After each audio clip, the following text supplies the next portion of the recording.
So if you are to stand firm or simply be convinced, naturally speaking, by firm, I don't mean with a lot of effort. I mean with conviction in the knowingness that what it is that fulfills you is true for you and it's accomplished and it will somehow be. In fact, in reality, it already is.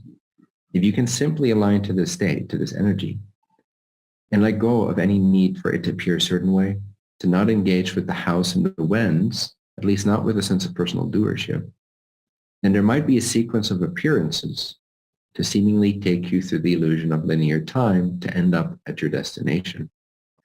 But if you don't indulge these processes with a sense of doubt and losing your footing in the end state, then there is no process for you. It's just like watching a movie with no attachment. And if anything, it's fun. If anything, it's like fireworks. If anything, it's like, oh, wonder what this will lead into. Oh, I know how the movie's going to end. I just forgot how I edited the sequence of events. And I'm going to surprise myself to see how this intelligent law of attraction universal generator decided to generate the story so that it makes sense to everyone around me and maybe myself to some extent as well. I'm just going to, but I know the end. I know how the movie ends. So let me just watch this unfold. And so you can sit there in a sense or be there or even interact with it, but with a sense of delight and freedom and confidence and certainty. Then you can say quite fairly that you are not processing.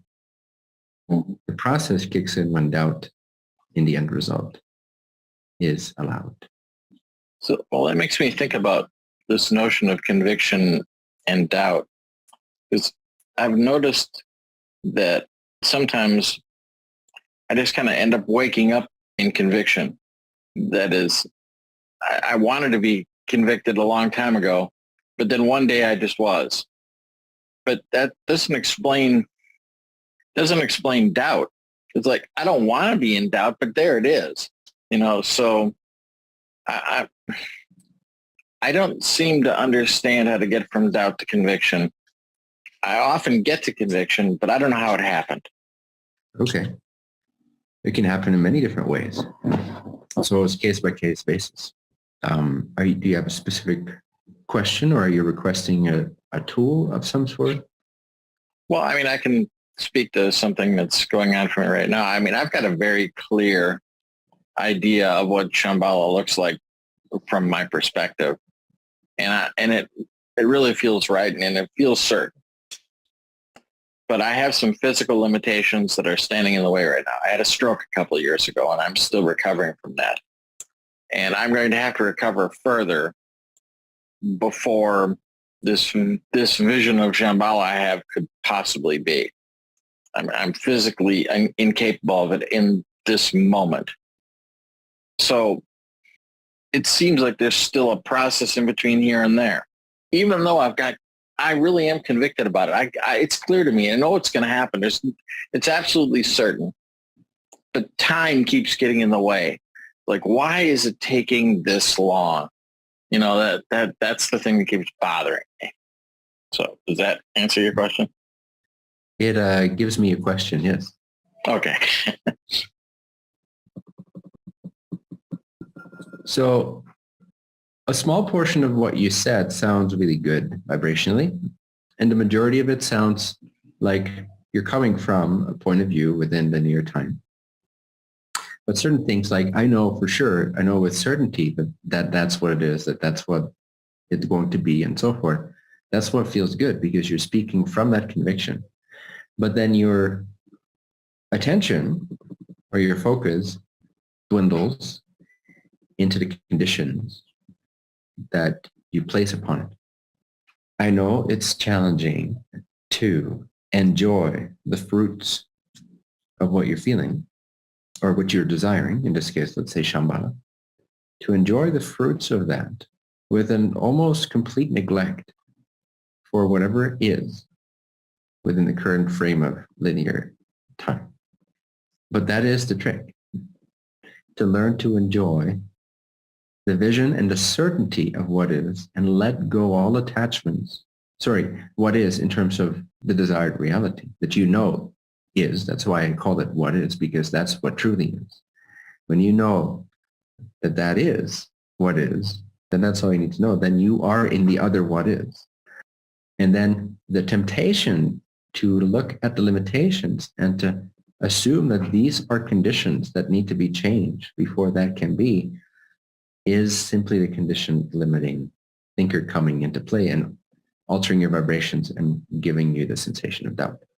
And then you're in even as I was saying it, it felt wrong. but you had to say it to clarify your question and what you're sometimes dealing with. So it was great. But yes, as an example, that contains some of the vibrations that are not conducive to not having or not needing a process, but actually being in the state of the wish fulfilled. But it's like this, it's a subtle art of actually, just like a child, when it's enjoying its imagination, it's not trying to tether it to physical reality. It's almost like it allows it to be two completely separate realities, and that's fine. It's enjoying its imagination, and then dinner's ready, and mom shouts up, hey, dinner's ready, and it just runs down, and there's no connection. It just pops out of one reality and into the other, and back into this, and back into the... But what we try to do is when we imagine our wish fulfilled, and mom calls it and says, hey, dinner's ready, or hey, you had a stroke 2 years ago. Look, here's the evidence of that, and it's still here. We somehow tie that to our wish fulfilled, and it doesn't need to be. It'd be far greater if we just allow them to be two separate realities, where we enjoy the state of the wish fulfilled like a child innocently, spontaneously imagines some random scene that gives it joy, and not at all try to condition it with physical elements. Let the state of Shambhala be the state of Shambhala. Let it exist for you. Let that be clear. It does exist, but appreciate it as already existent in its own domain. And then when your physical focus is more present and you got some logistics to take care of and your body is maybe a little sluggish that day, then let that be that. And don't try to place your desire into this reality. Yeah. Don't try to tie these two together. Just allow this one to be what it is in its own perspective, in its own respective reality, and kind of give all attachment back to God. Like be in this reality, be as non-attached as you can be. And in the state of Shambhala, well, you don't need attachment because you're in the wish fulfilled. You're in certainty. So it's letting go of attachment, especially how, when, what, because those all create this imaginary tie between that and this reality, and there is no tie because it's literally an alternate universe. So if you love it separately, go ahead. Well, that makes me think about this notion of shifting timelines, because it seems like even that concept is a little flawed, and the timeline implies time, and they are all mutually existing without interaction. Wow. Okay. I think I got the point. Thank you. Nice. So then one more emphasis on what I just shared for everyone here also is see how much it takes the pressure off if you don't expect this reality to shift into that reality. What if you just allow them to be parallel realities? And in time, you can add a third, and you can add a fourth, and you can add a fifth, and truly experience yourself as a multidimensional, timeless, or at least nonlinear consciousness. And you can traverse between those different frequencies and tap from one into the other and not necessarily fixate on the one that is most physical right now as if that's the most real just because your physical senses are there. It doesn't mean that. Allow them all to coexist. This takes the pressure off. It doesn't condition your desired fulfilled state by the limitations you perceive in the physical one. And that freedom, that freed upness, that non-attachment allows for the shifting between parallel existent streams or sequences of appearances to occur much more, you could say rapidly, to use the illusion of time. Yeah. But if you put the pressure on this one, I believe in Shambhala, but here's what this one looks like. You are now drawing a condition between those two that doesn't structurally, mechanically exist. And shifting between parallel versions of reality involves no causality. So Yeah. literally, it does not matter what your current condition is in this one. If you allow them to be independent realities and just enjoy more and more of the frequency of the one that you prefer, not making anything bad that appears in this one,